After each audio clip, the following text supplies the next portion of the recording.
बिस्मिल्लाहिर्रहमानिर्रहीम, अस्सलाम वालेकुम। उम्मीद है आप सब खैरियत से हैं।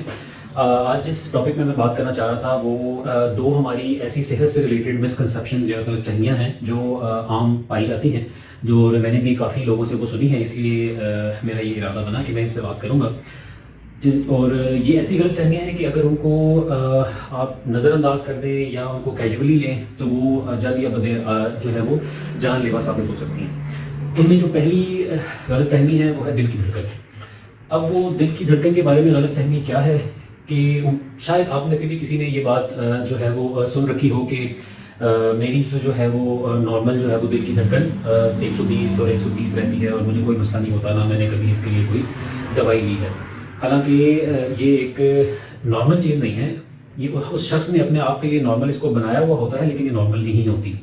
हमारे दिल को काम करने के लिए ऑक्सीजन और खून चाहिए होता है, और वो उसको ऑक्सीजन और खून जो है वो रिलैक्स स्टेट में मिलता है। यानी कि हमारा दिल जो है वो धड़कता है, फिर वो रिलैक्स करता है, धड़कता है, रिलैक्स करता है। जब वो रिलैक्स स्टेट में होता है तो जो वेसल्स उसको सप्लाई कर रही होती हैं उनके लिए खून लेकर जाना आसान होता है। तो इस दौरान तो वो रिलैक्स स्टेट में जो है वो खून को 70% से ज़्यादा जो खून मिलता है वो रिलैक्स स्टेट में मिलता है।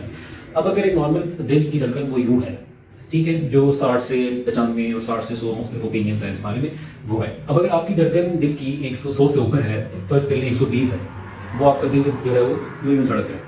अब अगर यूं धड़क रहा है तो उसमें जो रिलैक्स स्टेट की जो ड्यूरेशन है, डायस्टोली जिसको हम कहते हैं, वो कम हो जाती है। तो वो ऑक्सीजन और जो ब्लड है उसको वो उतना नहीं मिल रहा होता जितना उसको चाहिए होता है। तो with the passage of time जो हमारे दिल के अंदर पट्टे हैं और उनके जो सेल्स हैं वो डैमेज होना शुरू हो जाते हैं, और जल्द या बदेर वो आपको आपके दिल को बहुत नुकसान पहुंचा सकते हैं।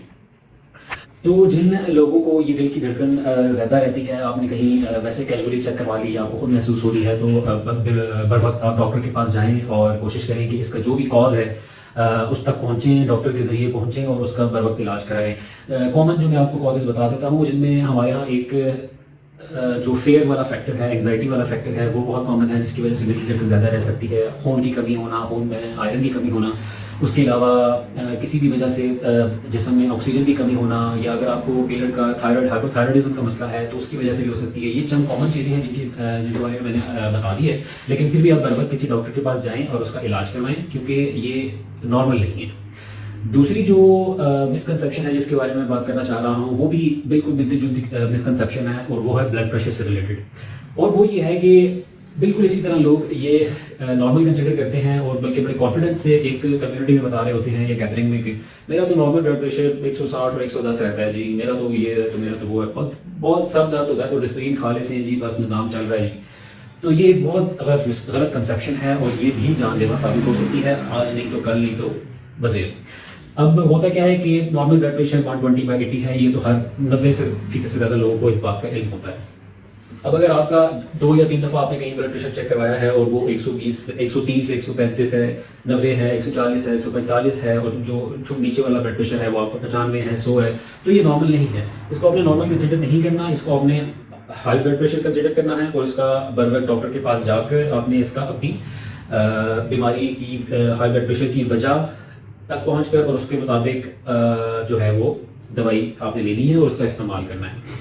इसके अलावा जो है वो, अब ब्लड प्रेशर अगर परसिस्टेंटली आपका ज़्यादा है और आप उसका इलाज ना कराएं तो वो जिस्म के तकरीबन हर हिस्से को वो अफेक्ट करता है। जिसमें दिमाग की शरियानें हैं, अगर अचानक आपका ब्लड प्रेशर बहुत ज़्यादा हो जाए तो वो शरियान के फटने का चांस होता है, जिससे फॉलेज का जो है वो खतरा होता है। उसके अलावा आंखों की जो हमारी रगें हैं वो बहुत कमज़ोर और छोटी छोटी होती हैं, तो उनमें इतनी ताकत नहीं होती कि वो बहुत ज़्यादा ब्लड प्रेशर बर्दाश्त कर सकें, तो वो उनमें जो है वो हेमरेज और खून का बहना, और वो फिर वो नज़र पे इफेक्ट पड़ना शुरू हो जाता है, जिसको हम हाइपरटेंसिव रेटिनोपैथी वगैरह भी कहते हैं। उसके बाद जो है वो अगर गुर्दों की बात की जाए तो गुर्दों में आपको with the passage of time अगर आपका भी परसिस्टेंट हाइपरटेंशन रह रही है तो वो गुर्दों को भी अफेक्ट करती है, और अगर अचानक आपका ब्लड प्रेशर बहुत ज़्यादा हो जाए तो एक्यूट किडनी फेलियर की तरफ भी आपको लेके जा सकती है। आपके दिल की को भी नुकसान पहुंचाता है हाई ब्लड प्रेशर, और वो ऐसे नुकसान पहुंचाती है जब आपकी रगों में ब्लड प्रेशर ज़्यादा होता है, तो प्रेशर ज़्यादा होता है किसी भी, फर्स्ट करें पाइप में प्रेशर ज़्यादा है तो उससे पानी गुजारने के लिए या कुछ भी गुजारने के लिए जोर ज़्यादा लगता है, इसलिए दिल को जो है वो नॉर्मल से ज़्यादा जोर लगाना पड़ता है आपका जो ब्लड है उसको उसकी फ्लो को मेंटेन रखने के लिए। तो इसकी वजह से क्या होता है कि दिल का size with the passage of time बड़ा हो जाता है। जब वो दिल का साइज बड़ा हो जाता है तो उसकी ऑक्सीजन डिमांड भी बढ़ती है, उसकी रिक्वायरमेंट बढ़ती है, और अगर वो उसको ना मिले तो वो भी दिल की खतरनाक बीमारी की तरफ लेकर जा सकता है। उसके अलावा ब्लड प्रेशर अगर ज़्यादा देर आपका परसिस्टेंटली जो है वो रेज रहे तो उसकी वजह से आपकी जो रगें हैं वो सख्त हो जाती हैं, और उसकी वजह से जो है वो बाजू का जो हमारी बड़ी शरेआन होती है अयोर्टा जिसको कहते हैं, उसमें जो है उसकी दीवार में सुराख हो सकता है। उसके अलावा उसकी जो दीवारें हैं वो कमज़ोर पड़ सकती हैं, और जिस तरह जिसमें दाना निकलता है इस तरह रगों में भी दाना निकल सकता है, जिसको एनेरिज्म कहते हैं। और इसके अलावा जो सेक्सुअल इफेक्ट्स हैं वो भी बड़े ख़तरनाक हैं हाइपरटेंशन के, क्योंकि ड्यूरिंग सेक्सुअल एक्टिविटी के दौरान जो है वो ब्लड की रिक्वायरमेंट ज़्यादा होती है, और अगर क्रोनिक हाइपरटेंशन है आपको तो वो रगें सख्त होकर कमज़ोर हो जाती हैं, तो वो जितनी रिक्वायरमेंट होती है ब्लड की ऑर्गन्स को वो नहीं पहुँच पाती, तो इसकी वजह से मुख्तलिफ मसाइल पैदा हो सकते हैं।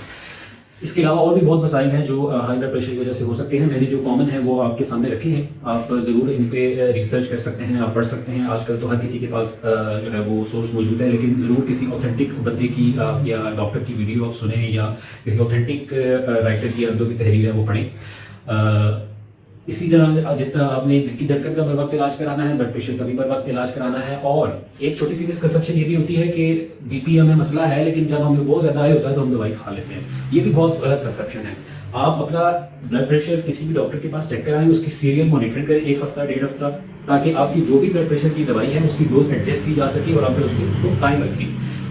ये करना कि बस आप आज ठीक है कल ठीक है, बहुत अचानक बीपी हाई हो गया तो आप गोली खा ली, ये भी एक गलत जो है वो कंसेप्शन है। बस मैं इन 2 चीज़ों के बारे में बात करना चाह रहा था आज। उम्मीद है कि मेरी ये छोटी सी वीडियो जो है वो लोगों को फ़ायदा पहुंचा सके, और बर वक्त एहतियात करके हम ख़तरनाक किस्म की बीमारियों या मुश्किलात से बच सकें। बहुत शुक्रिया आपके वक्त का। मेरे चैनल को लाइक सब्सक्राइब कर दें, और अगर आपका कोई सवाल हो तो आप कमेंट में पूछ सकते हैं। शुक्रिया, अल्लाह हाफ़िज़।